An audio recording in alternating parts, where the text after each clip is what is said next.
So hi guys, welcome back to the channel. We all use YouTube, Netflix or Hotstar every single day. We hit play and it just works. But as engineers, we have to ask how. Find it as that is how much video is uploaded to YouTube every single minute. If you sat down to watch just 1 hour of what was uploaded while I said this sentence, you would have already been weeks behind. We hit play on a 4K TV in a high tech apartment in Bangalore and it's crisp. We hit play on a 7-year-old Android phone on a moving train in rural area and it still plays. No buffering, no crashing, no excuses. As a user, that's convenience. But as an engineer, that is a miracle of system design. How do you store exabytes of data without going bankrupt? How do you transcode a single video into dozens of formats instantly? And how does the player magically know to drop from 1080p to 360p the second you enter an elevator? Today we are moving past the UI. We are diving into the brain of world's largest video platforms, from the DAC schedulers that organize the work to the SABR algorithms that prevent buffering, and the global CDNs that bring the data to your doorstep. If you have ever wanted to know how to build a system that never sleeps and never stops, you are at the right place. Let's deconstruct the system design of YouTube. YouTube is nothing but a video sharing platform that allows users to upload, view, and interact with the video content. So, when you are hit with a massive system design question in an interview like design, YouTube, or any streaming platform for that matter, the biggest mistake you can make is jumping straight into drawing boxes. You need a delivery framework. This is your mental checklist to ensure you don't miss the critical trade offs that senior engineers care about. So, firstly, we start with requirements gathering. You have to separate the functional, what the user does, from the non-functional, how the system performs under pressure. Are we optimizing for low latency or high availability? You have to define the rules of the game before you play. Step 3 is identifying the core entities. These are the nouns of your system. Think of the high level objects that will live in your database and flow through your services. Next, we define the interface. How does the outside world talk to our backend? We establish the primary entry points and contracts that make the system usable. These all things are defined under interface. Then we talk about data flow, which is quite optional in our case, and then we move on to HLD. This is where we lay out the big components, the schedulers, the workers, and the storage layers. It's the skeleton that holds the entire platform together. Then finally, we move on to the deep dives. This is where we solve the real engineering problems. This is where we zoom into specific components to solve the hardest problems like scaling and bottlenecks and etc. Yeah, so now let's get into the first real step of our framework, that is requirements. Most people overcomplicate this, but think about it. If you are building YouTube, what's the bare minimum you would need it to do? It's actually quite obvious. So, firstly, we will have some functional requirements where at the end of the day a video platform only needs to do two things for its users. The first one is user can upload videos and the second one is user can watch or stream videos. That's it. Don't get distracted by comments, likes or subtitles yet, because if you can't upload and you can't watch, you don't have a platform. Then we move on to our non-functional requirements. This is where we put on our architect hats. We know what it does, but how well does it need to do it? That's the question. So let's make it easy. So, firstly, we aren't uploading tiny cat memes anymore. The system must support large videos, even up to 10 GBs. This means we can't just store everything in a simple database, we need a proper strategy. And that is what I have written over here. The second point which I generally write in non-functional requirement is considering the cap theorem. If you would have seen in my previous videos, I always discuss about cap theorem, where partition tolerance is non-negotiable, but we have to choose between availability and consistency. And here, availability is more important than consistency. If a YouTuber in US uploads a video and a viewer in India doesn't see it for 2 seconds, it's not a big deal. But if we hit a play button and it doesn't work, then it's a total disaster. We prioritize uptime over perfect synchronization. So that is why I'm saying availability is more important than consistency over here. The third thing is we need low latency streaming, even for the users with low bandwidth environments. And this is what our third non functional requirement. Finally, we have to scale to high loads. We are talking about 1 million videos uploaded per day and over 100 million videos watched in every single day. These numbers look scary, but don't worry, we'll try to handle this once we move on to the deep dives. Now, if you see and if you look at the requirements what we have gathered, they aren't just scary technical terms. They are just common sense rules for building a global stage. Now that we know the rules, let's move on to the entities as well, which are the actual building blocks of the system. But before that, we'll do some back of the envelope calculations. This is where we actually turn our abstract ideas into hard numbers. So let's start with a modest assumption that we would have 5 million daily active users and say we would have 10% of our users as creators who upload us one video per day. And assuming that whatever they upload, the video size is on an average of 300 MB, so the total daily storage which is needed is around 5 million's 10% into 300 MB, which comes out to be 150 TB daily. Now, this is a huge number, and if you calculate for a year, it goes over 50 petabytes. And this needs a proper storage architecture, and which we'll be actually dealing with at the later part of the video as well. Now, storing it is not the only thing which we care about. We also have to serve this data. And let's assume that each of our 5 million users watch 5 videos a day, and which makes up to 25 million views daily. And this is also a huge number because we will be having 25 million video views daily. It's a big number. And if we serve this through a CDN, like let's say Amazon's CloudFront, which is Amazon's offering of a CDN, which then, and we also know that CDNs charge for data transfer. And say if we have, let's say, 100% of our data which is served from US, the average cost per GB is $0.02. So here, if we do the calculation, we get 150k dollars per day. Now this is also a huge number. This also needs a lot of design discussion where actually we can somehow reduce this cost, because this is a big cost and we certainly need to reduce it as well. So this is what are all our numbers basically, which are huge, and that is why we have to design a system which is going to scale on these numbers. Okay, so now that we have our requirements sorted, we need to define our core entities. Think of this as our nouns of our systems.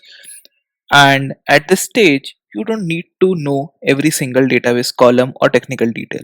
We just need a solid foundation to guide our thoughts. So, firstly, we have a user. Now, this is the person interacting with our platform. They could be one uploading the content or the one sitting back and watching it. Next thing is video and video metadata, where video is the actual media file and video metadata is like just the info card for the video. It tracks who uploaded it, where the transcript is stored, and other key details. We'll expand on it later as the system gets more complex.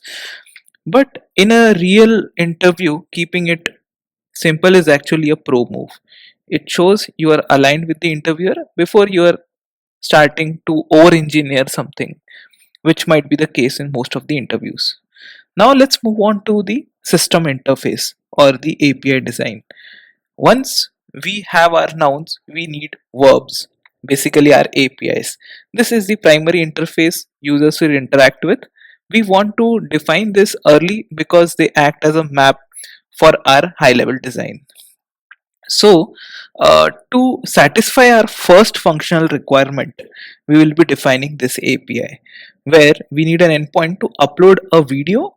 We'll use this post API basically post slash upload request that carries both the raw video file and the important metadata we just talked about, which can be seen in the request body. Now, to satisfy the second functional non-functional requirement is to get the stream. We need this simple get API, which allows the device to retrieve the data whatever it needs to start the playback basically. So we have this two APIs ready with us now. Now, here is the most important thing to remember. These APIs will evolve. As we move into the high level design and start weighing the trade offs of different architectures, the simple endpoints are going to significantly change. In an interview, and we can tell the interviewers also that I am starting with this simple APIs, but I likely improve them as we deep dive into the design. It shows your understanding of the real systems, and also you it also shows an understanding of yours that real systems are built through iterations basically. And yeah, all right, so we have defined the requirements and crunched the numbers. Now it's a time for the heart of the video, the high level design. So this is where we architect the brain of the platform. But here is a mistake many engineers make. They start drawing servers before they understand what they are actually serving. You cannot design a system for 100 million users if you don't understand the anatomy of a video. Think of a video not as a single file but as a high tech package designed to survive a chaotic journey across the internet. This package rests on four critical pillars, and this we are going to discuss now. So pillar number one is codec, which basically stands for compress and decompress.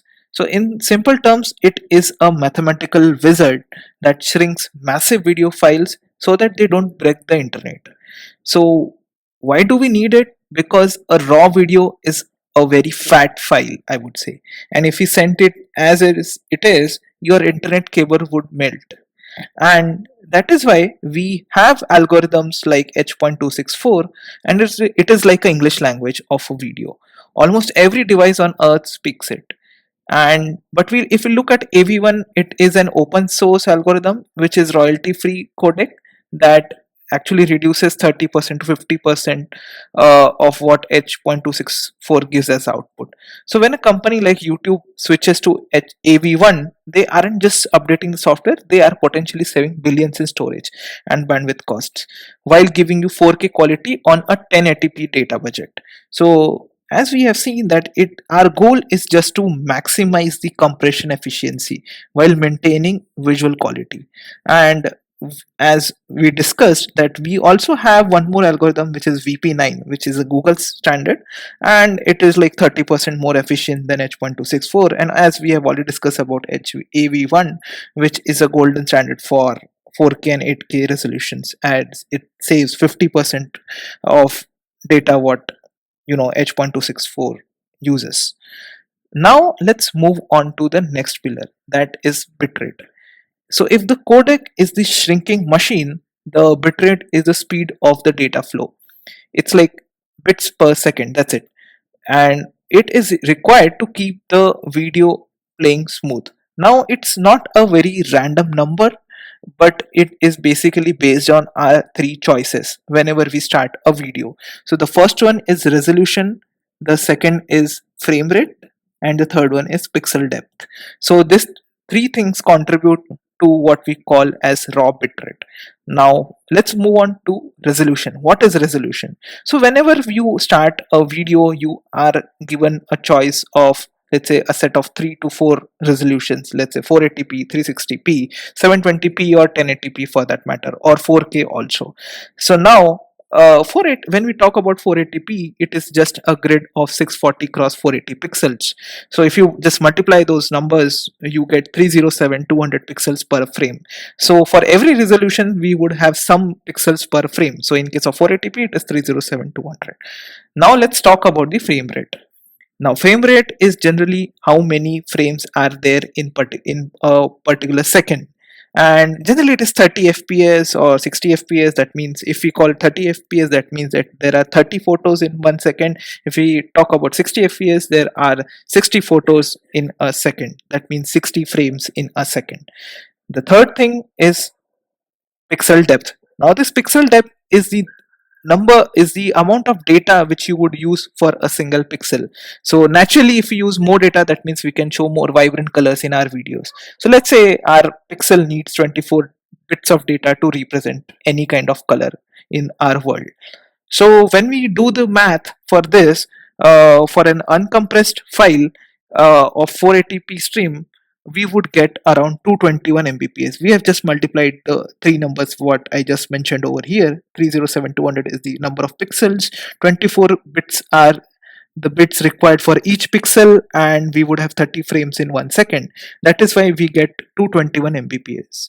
Now this is a staggering number, and and here is where our codecs come into picture. So whatever codecs which we discussed in the previous part, which was H.264, VP9 and AV1, this actually makes this 221 mbps monster and crushes it down to just 1 mbps in case of H.264, and which is just, by the way, 99.5% of shrink to compared to the original bandwidth which was required to serve the video. And if we talk about AV1, it just compresses it to zero point 0.5 mbps.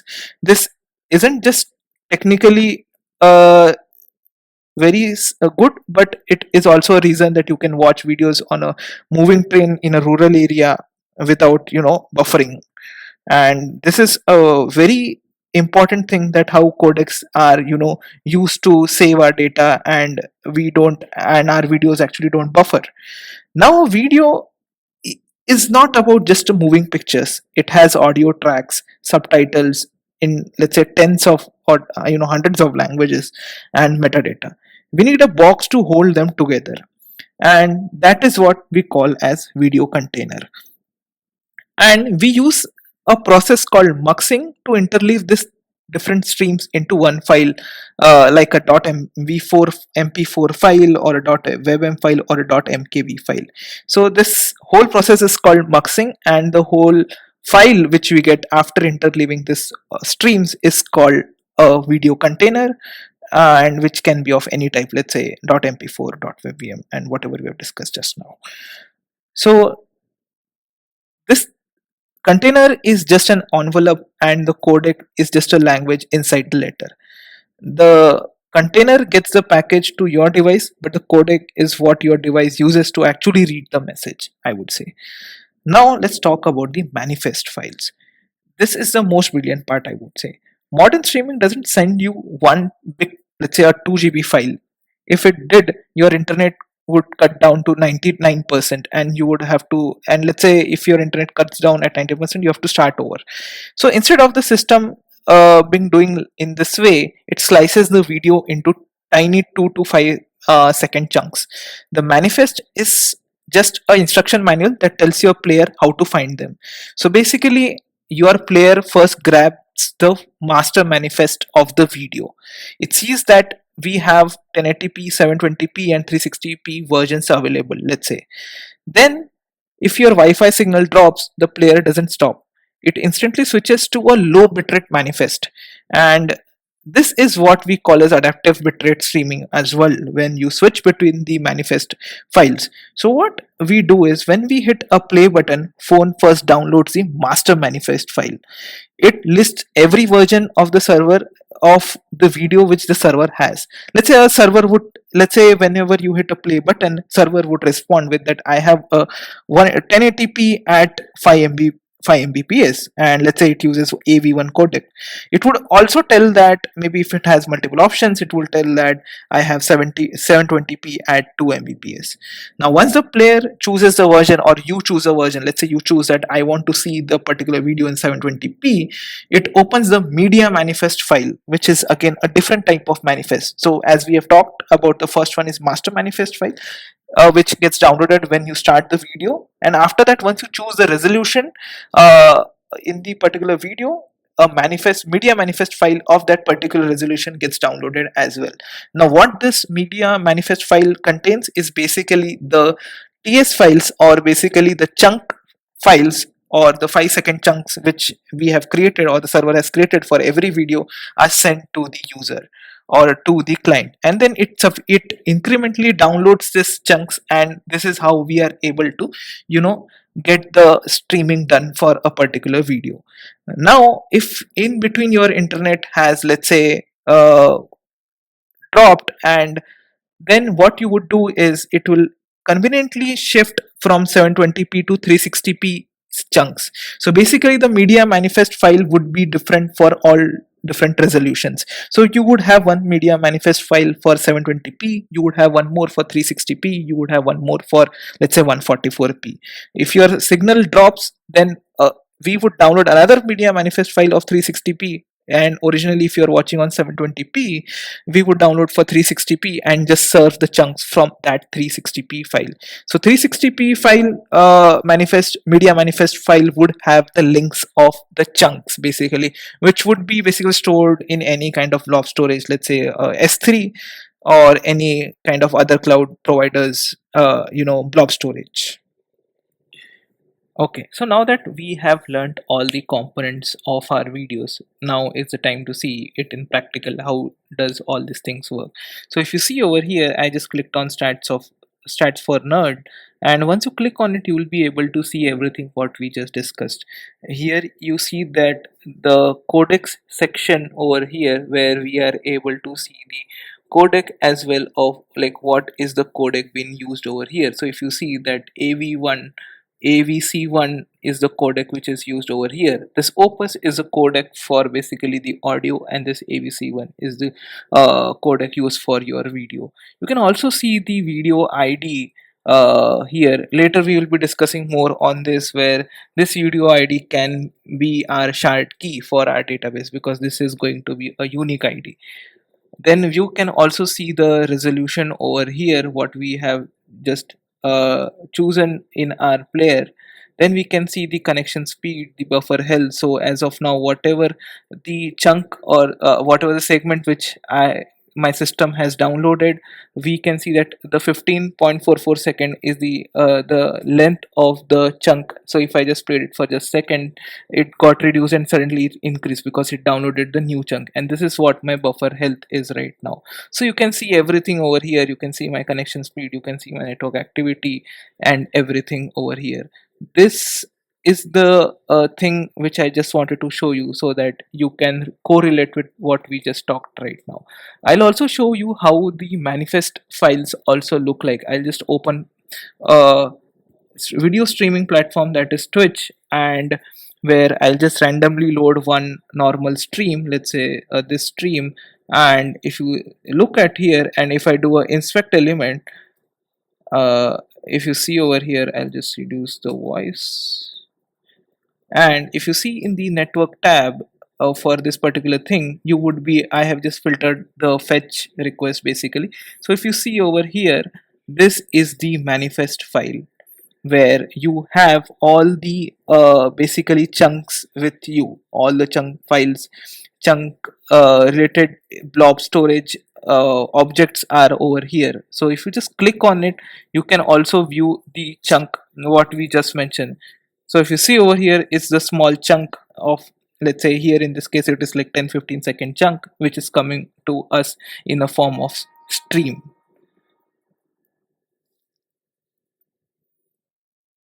Now that we know what a video is, let's build the entry point, the upload flow. This is nothing but our first functional requirement as well. So in most apps, you send the data to a server and it saves it. But on YouTube, users uploads 3 to 4 GBs of files, which is a massive file. So if those massive file pass through our application servers, they would choke our bandwidth and basically crash the service. And to solve this, we use large blobs pattern and a pre-signed URL strategy. In technical terms, a pre-signed URL is just a custom generated URL from a video service that grants the client a temporary or cryptographic permission to upload directly to our S3 buckets. So this keeps our backend lean while S3 handles the multi-gigabyte heavy lifting. I'll explain you more on this once we actually move on to the design and when we design the blocks of this particular thing. Secondly, I would also like to talk on some more numbers. So while the video lives in S3, we have to manage the metadata, because we will be passing two things in our API. Remember, we discussed that we would be having a post endpoint for upload where we would be supplying the video as well as the metadata.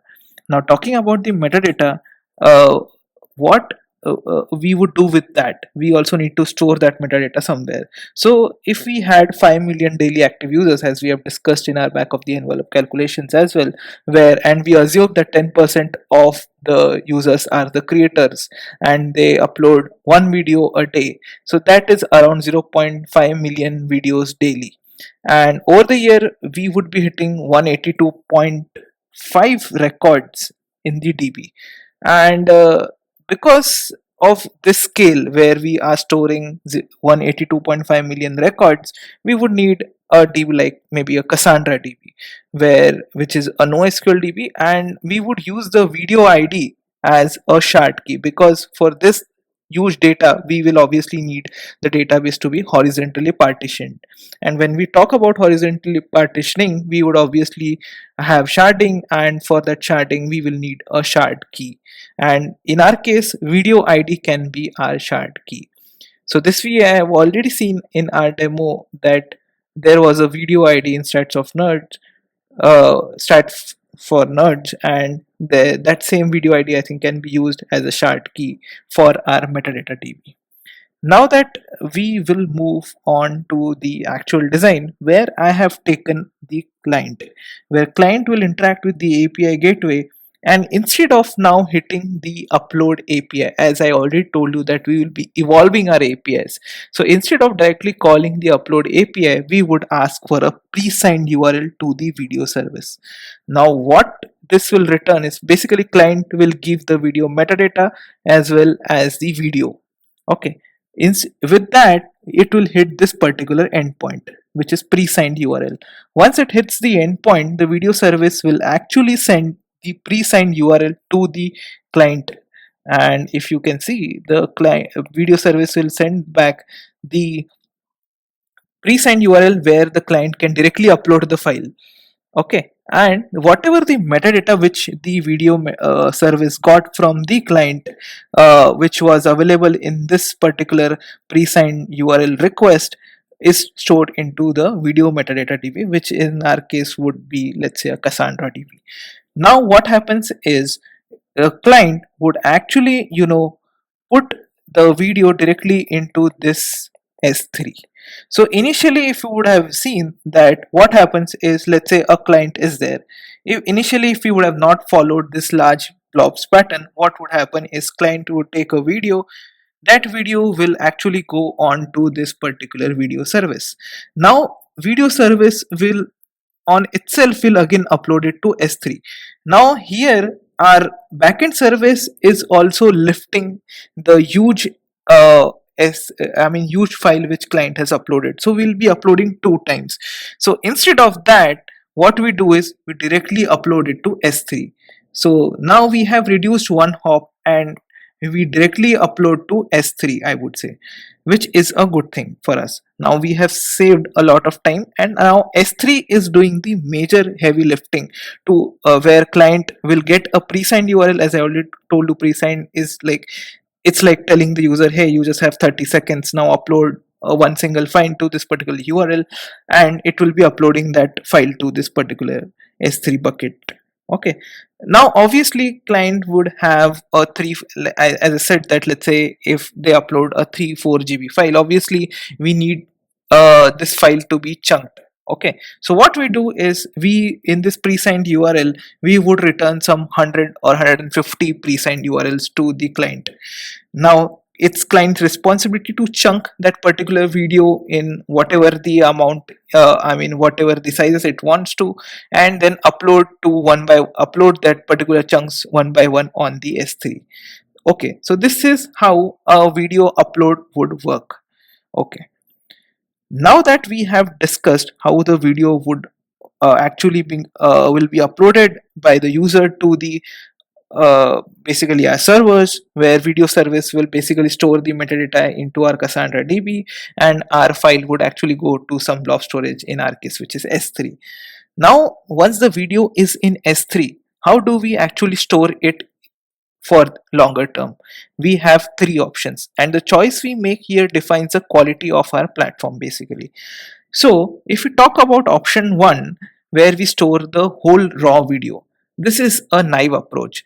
What the you So as I told you that we would be having, let's say, 150 URLs, but initially, let's say if we just have just one URL, we have, let's say we hit the post pre-signed URL endpoint, we get one basically a pre-signed URL where client uploads that particular file on the pre-signed URL. We store the whole raw video on S3. So if you upload a raw file, a user on a low-end Android phone might again need to download that file first, and then, so basically here we are not able to stream, as you can see, if we upload. And that is what we have discussed in earlier part of the video as well, where we essentially want to stream the videos. We don't want user to first download the file into their system, let's say via S3 or any kind of blob storage, and then play it, and it will take a huge amount of time, and that is why we reject this first option. Now let's talk about the second option, where, as I told you, that we would be having different kind of network fluctuations or any kind of dropouts in our signals.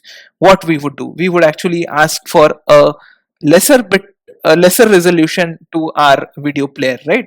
If we are on 720p and there is a network fluctuation, we would ask for a 480p or 360p video. But again, even if we convert that particular file which the user has got into different formats, and we create different versions for every particular file. Let's say we upload a 1080, I mean 1080p file to S3, and let's say we have an architecture which converts that particular 1080p file into 360p, 720p, and 144p respectively.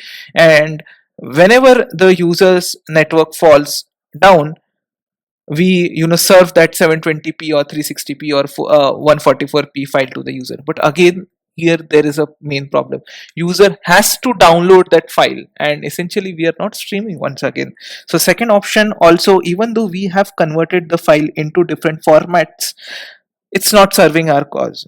That if there is a network fluctuation, again the user has to download the whole 360p file, and then he has to play that particular thing, which is again not correct. So that is why, as we have already discussed, that we need to use adaptive bitrate streaming, which we have also discussed in the manifest section of our components of particular video. So now we'll go deep into it, how that thing actually works. So what we do is, whenever we receive a original video, let's say client uploads his video on a pre-signed URL. Now, right now I'm just talking about that we will be receiving just one pre-signed URL, okay, from the pre-signed URL post API. Okay, so once the client, so I'll just define the flow once again. The client has a file, let's say client has a .mp4 file with him. What it does, it interacts with this post pre-signed URL API, where it, in return, it gets a pre-signed URL. Once it gets the pre-signed URL, this pre-signed URL is basically, we can call to S3 only our bucket, and you can ask for a pre-signed URL. That same pre-signed URL is returned to the client, where the client will actually upload the video. Now what happens is, the metadata anyways is getting stored whenever, so whenever the whatever the metadata which we got in the post request of pre-signed URL. So essentially our post pre-signed would have video metadata, okay, as the input in the, maybe in the request, I mean in the request body will not have video. And as now our upload API, which we already discussed in the API design, where we had just that upload API, has now evolved to just slash pre-signed URL, where we are not sending the video metadata, we are directly uploading it through S3. The video metadata, I mean the video part, the video parameter was which we were sending in the upload API, we are not sending that. We are directly putting that file into S3. What is the response, or whatever is the response of this pre-signed URL API, we are sending the metadata, The client will send the metadata, which will in turn store into the video metadata DB. Now what will happen once you have that file into your S3? Okay, so now there is post processing involved, where we have one more service called as video processing service. What it will do is it will process your file, and let's say first when the client uploads that file to your S3 via this pre-signed URL, there is an S3 notification, event notification, which goes to the video processing service, telling that service that now the file is uploaded and you have to do the video post processing. So what it does is it converts this particular file, or it splits the original video into tiny segments. Usually it is of 2 to 5 seconds long, and then convert each segment into multiple formats. So this is nothing but we call it as adaptive bitrate streaming. So we actually store segments into S3 instead of that whole file.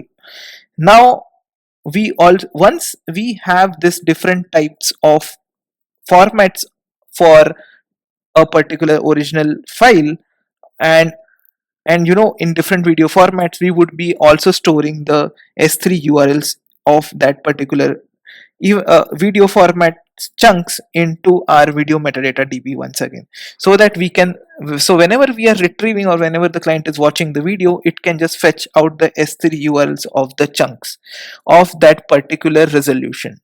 Okay, so once this is done, if you see, this is a well coordinated flow now, where pre-signed URLs are for efficiency, Cassandra is for a 180 million, maybe a record scale, and a segmented pipeline for best possible user experience. Now that our video is sliced, diced, and stored, let's talk about the final piece of the puzzle, where how do we actually stream videos.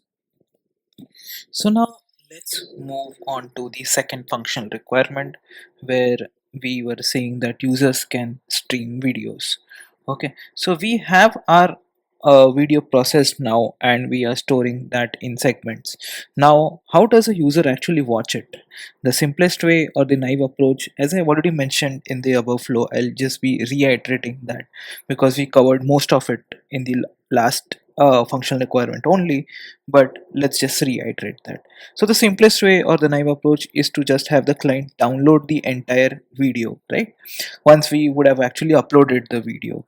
But as we calculated that a high quality video can be massive, if a user, let's say, just has like 1 Gbps network bandwidth and the video is of, let's say, 100 GB also, it will still take 13 plus minutes to download that video. And imagine after downloading that, the user would be able to play that video. Worse, if the network drops for a split second, the whole progress could fail, forcing a restart. So this isn't streaming, and it's a waiting game. So overall, this approach is not that good, and that is why we will try to discuss on the second approach, that is download the segments incrementally. So here in option 2, we download the video in segments in the background while playing it simultaneously. This feels like streaming, but it is still brittle. It doesn't account for network fluctuations. So if you start loading a 720p segment and your signal weakens, then the video will simply freeze and buffer because the player is locked into that format. Okay, so here basically it doesn't take the network fluctuations into consideration, and which is the thing which also fails our second approach, in a way, like if we want to stream the video. So this approach is also not that good, I mean not that efficient, I would say. And that is why we will discuss the third approach, which I have already given a gist of it in the previous part, that is adaptive bitrate streaming. Now this is a golden standard. This brings us to the most popular and robust solution actually, and it is used across all the streaming services available today, let's say YouTube, Geo Hotstar, or let's say for that matter Netflix, and all this use adaptive bitrate streaming. So it relies on the fact that we previously processed our video into multiple formats and any tiny 2 to 5 segments, and that is why if we see that because our video is already available with us in 2 to 5 second segments, it is very easier for us to implement this approach, and it is a very good approach in terms of, let's say, the feasibility and the working as well. So now I will just explain you the basic flow of how that would work.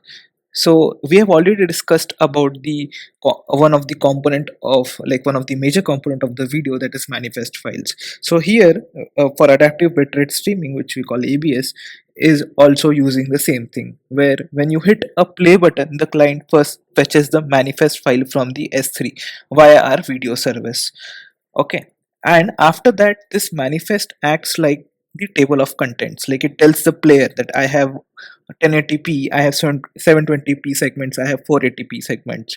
Okay, then the player chooses the best format, or maybe the user chooses the current format based on the network conditions and device settings.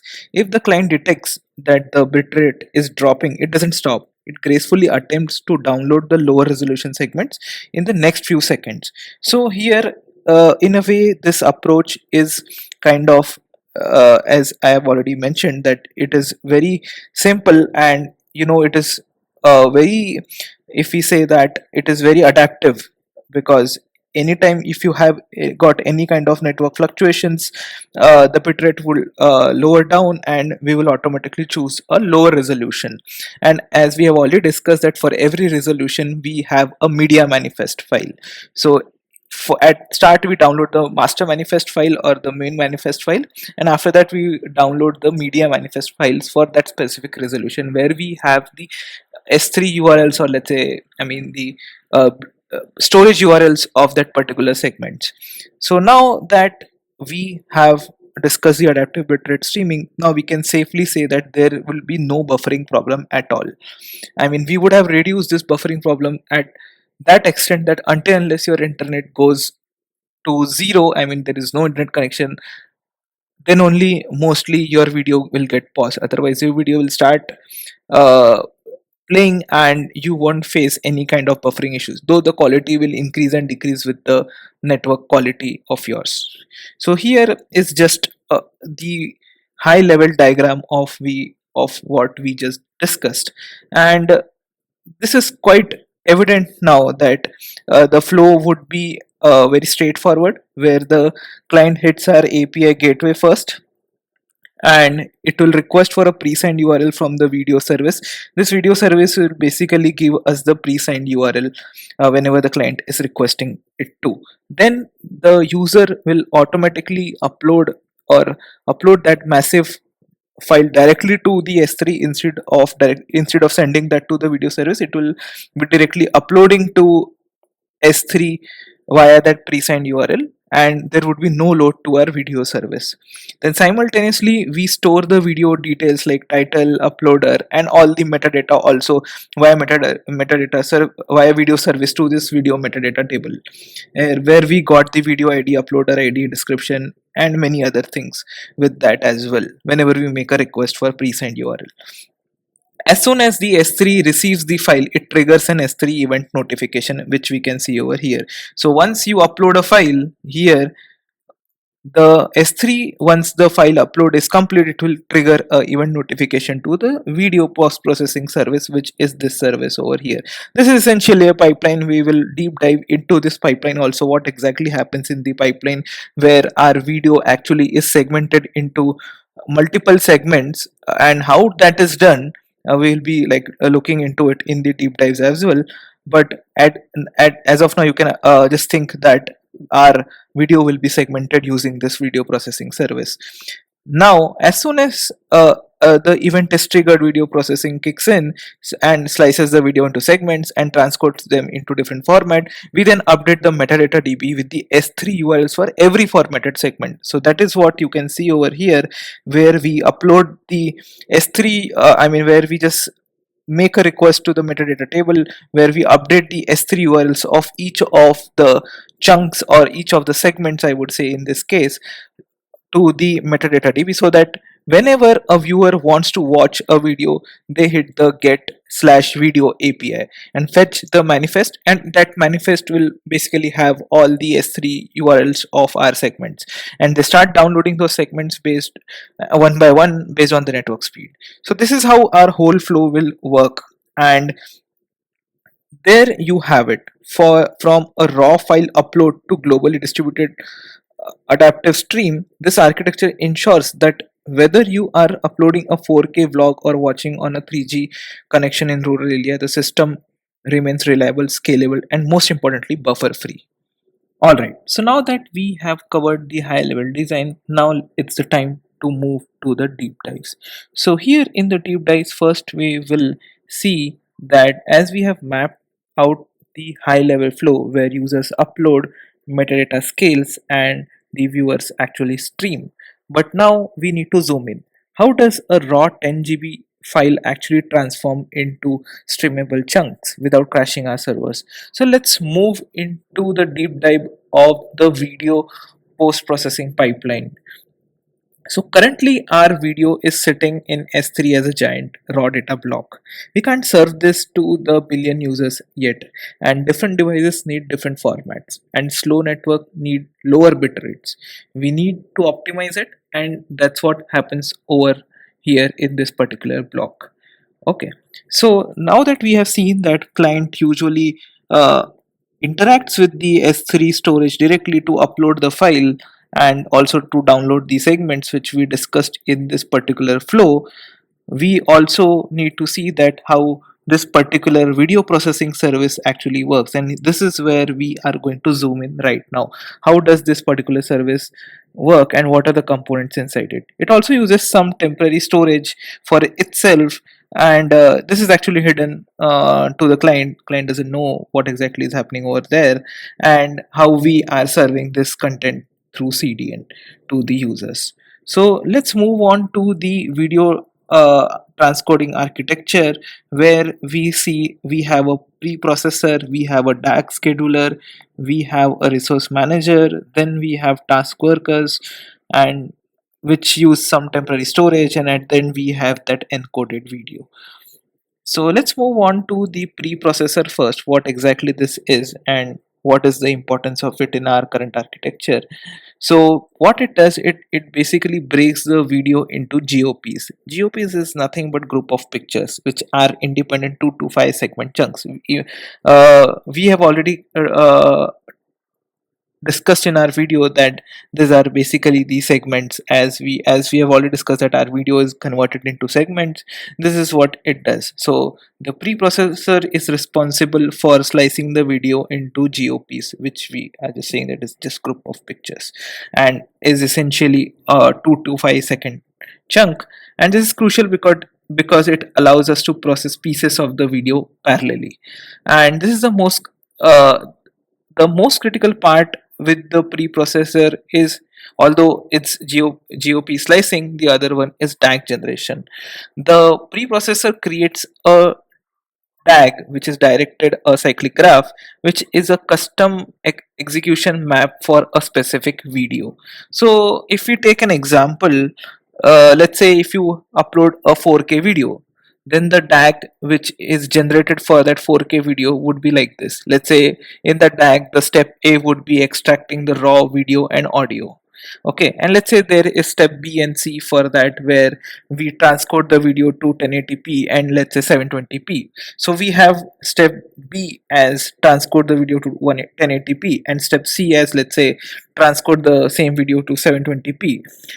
And as I have already told, that step A would be extracting the raw video and audio. Let's say we also have a step D where we generate the thumbnails of that particular transcoded videos. So if you see over here that we have step A which extracted the raw data and audio, can be an independent step, but here the step B, C, D cannot start if your step A is not 100% completed, because you need to extract the raw video and audio, and then only you can actually transcode that particular video to 1080p or 720p, and then after that you need to generate the thumbnails. So here the flow, that is why we are saying that it is a acyclic graph, where you need to complete the first step first, which is step A, then you can do step B and C parallelly if you want, and then you can move on to the step D. So this is what is done in preprocessor stage. After that, we have another component that is called as DAG scheduler. Now this splits the DAG into logical stages. Actually, it monitors the DAG. As soon as the extraction is marked as done, the scheduler automatically unlocks the next stages. So whatever stages which we discussed, right, this are automatically unlocked by this DAG scheduler. This is responsible for actually monitoring the DAG which is generated in the preprocessor stage. Now we have one more. So if you see over here in the DAG scheduler, that let's say we have the stage 1 and stage 2, which we have already discussed. This will just queue this particular task into the resource manager's queue. So we said that this DAG scheduler is the one who will schedule those tasks which are generated by the preprocessor stage. Now let's move on to the resource manager. This is also one of the most important component, where to handle of this task, this task will be in millions. Okay, and the resource manager is the one which organizes the workload using this three queues. So it basically uses three queues, that is the task queue, then we have worker queue, and then we have running queue. So this task queue is nothing but whatever task which we have got from the DAG scheduler, DAG generation and DAG scheduler. We have all those tasks in the task queue with us, and this is a priority queue. Then again we have workers queue. Queues are nothing but who have the available workers and their utilization, how much they are utilized currently, so that we can assign some task to some of the workers. So we will have a worker queue also in this resource manager. The third type of queue would be running queue, which tracks the currently active task and all the workers which are associated with the task. So the logic here which actually is used by resource manager is that scheduler first picks the best task plus best worker. So in the queue you would actually get a task basically, and then you will also use the worker queue to get the worker for it. Now that you have these two things, a task and a worker, you will easily bind them, and then we move that particular task into the running queue. So this is how actually this thing is synchronized, where you have the best worker, you have the best task suitable for that worker, we bind them, and then we put that into the running queue. The reason we put this two things into the running queue so that we have a record. Let's say after some time, let's say the worker is working on that task, but it stops sending the heartbeat to the let's say the resource manager. Then somehow resource manager will get to know that this worker has taken the task but it is not working properly. Maybe it can reassign that. So the way it knows that this worker is assigned to this task is through the running queue itself. Okay, then we obviously mentioned about the task workers. These are nothing but the workers who are actually responsible for taking up the task and performing the task. We have the temporary storage, which is used for processing and data. This is only for this particular component where it might need some temporary storage, and that is why we have a temporary storage. But at the end, with this particular components, we can easily say that we would have that encoded video of all formats and all segments. So we would have a client would have actually uploaded a original video to us in our S3. Now this now the output of this video processing service would be, we would have different segments. We have, for a video we will have, let's say, 10 to 15 segments, and this 10 to 15 segments are there for each of the resolution, so that we can support the adaptive bitrate streaming as well. So now that we have seen how a video is processed and how it is streamed, now let's talk about the real world nightmare. That is when you are uploading a, let's say, a 10 GB 4K file, and you are at 90% and suddenly your internet blips. Then in a basic system you would have to restart from 0%, and that's a fail. And that is why let's move on to our next deep dive, that is how do we support resumable uploads. Okay, so before we look at the flow, I need to clear up one common confusion, that in our post-processing deep dive we talked about segments. Those are tiny files created for the viewers. But what we are discussing now are chunks. Chunks are divided by client before the upload even starts. So think of chunks as the shipping boxes to get the data to the server. and segments are the serving plates for the viewers. Okay, so the resumable protocol is as such, and I have uh, uh, actually written down the engineering flow for this particular thing. So let's see how that works. So initially the client divides a massive video into chunks, what I am calling it as chunks, and that is why I've already told you that chunks and segments are different. So here the client divides a massive video into chunks, and usually that chunk is of say 5 to 10 MB, and each has a fingerprint hash. So each chunks get a fingerprint hash, and this is unique to a specific block of data so that we can identify it later. Then the next step is where a client sends a post request to update our video metadata DB. So what we do over here is, in the video metadata DB, we add one more field called as chunks, basically, which is a list of JSONs containing a fingerprint and a status field set to not uploaded for each chunk. So we will be so in that particular chunks field, which will be an array of JSON, and in that array we will be having, for every chunk we will be having its fingerprint and a status. Initially we will be having it as not uploaded, and as soon as we upload it we will change the status. So as the client uploads that particular chunk to S3, S3 acknowledges each part and returns a part number or an e tag for that. So whenever so this is a way of S3 to acknowledge whatever we have uploaded. So it returns a part number and a e tag. These are basically unique identifiers for our chunk or whatever data we have uploaded in the blob storage. So once we get that, this is verified by the server, and we update that chunk status as uploaded in our video metadata DB.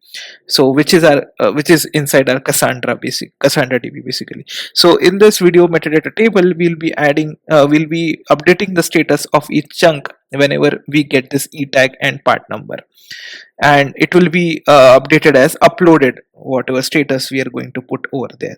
So once this everything is done, a complete multi-part upload, this is an object level notification which goes to the post processing pipeline, which we have already discussed. We have discussed that S3 will send a post S3 notification to the post processing service, which will then start its pipeline work, and the pipeline which we discussed earlier in the earlier part of video, this is a green signal for basically the post processing pipeline to start the work.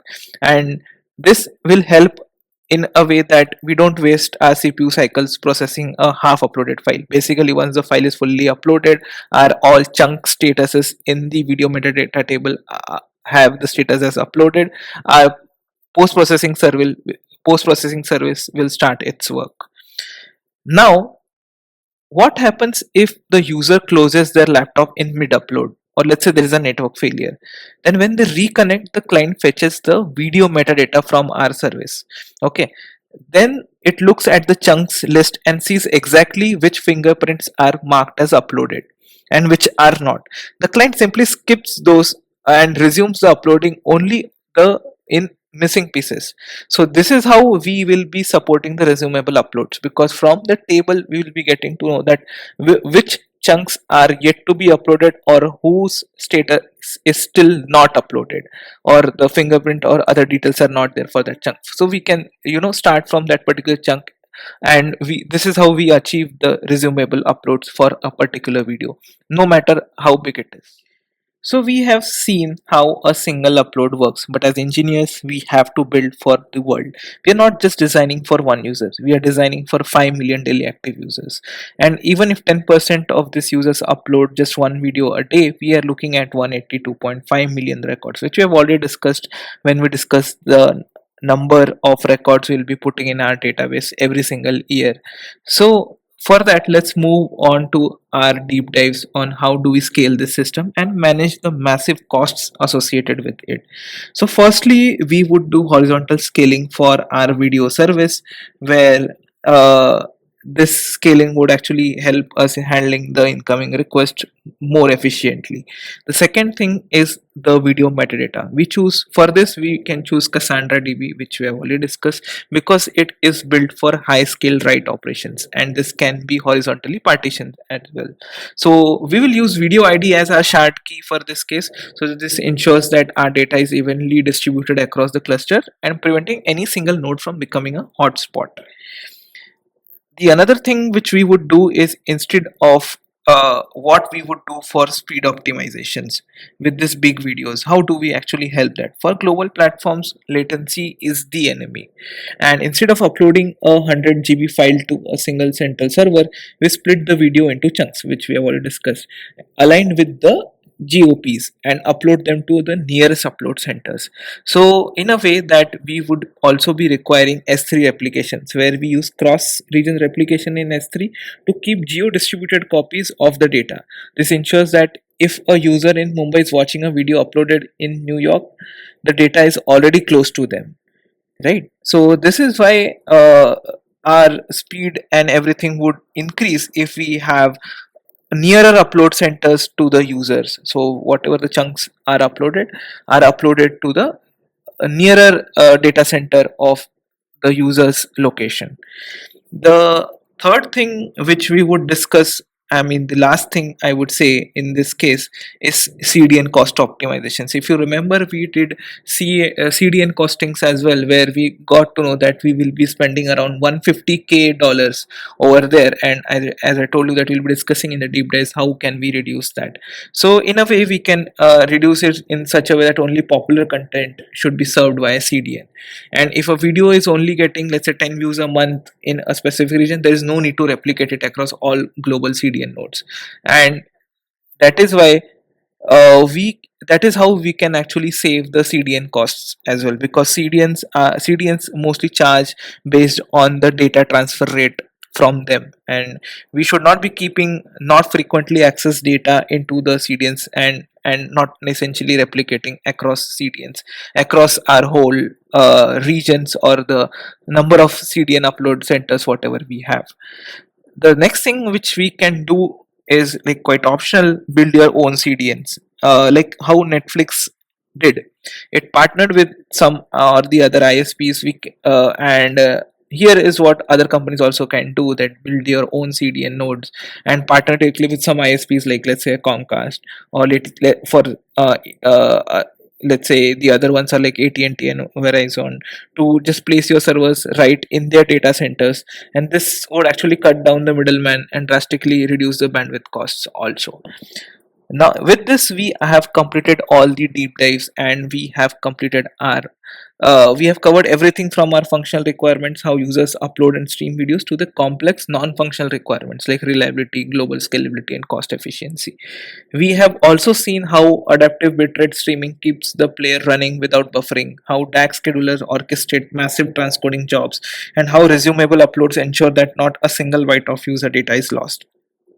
So designing a system like YouTube isn't just about moving a file from point A to point B. It's about managing a massive distributed pipeline that balances user experience with engineering constraints. So if you enjoyed this deep dive into system design, make sure you hit that subscribe button, and for more architectural breakdowns, I am Atharv, and I'll see you in the next one. Thank you.